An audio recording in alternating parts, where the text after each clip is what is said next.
The next government witness is a man named Carl Cato. He was already brought into the courtroom today to be shown where he's going to be sitting next week.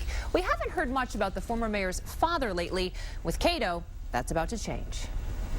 Carl Cato is key to the next chapter of the Kilpatrick corruption case. The former Cobo Hall contractor is expected to tell the jury that he gave at least $360,000 in bribes to former Mayor Kwame Kilpatrick, his father Bernard Kilpatrick, and former Kilpatrick aide Derek Miller. The Kilpatricks are on trial, accused of running a criminal enterprise out of City Hall. Miller accepted a guilty plea and is expected to testify in the case. According to the indictment, Cato paid off the former mayor and his father in order to keep his lucrative cleaning and electrical contracts at Cobo. He too accepted a guilty plea on tax evasion and is currently on probation. Cato is in his 70s, and sources tell the 7 Action News investigators that he has health issues which may or may not impact his ability to testify.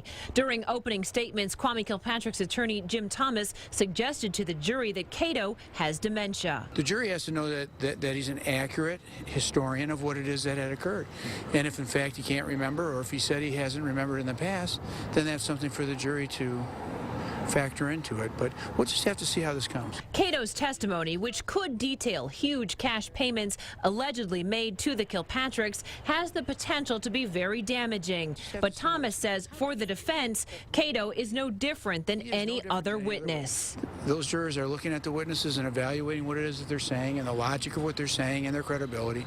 And, you know, in the end, he's part of a very large package that the government is putting a nice little bow on and saying, here, convict. On the other hand, we have a different point of view.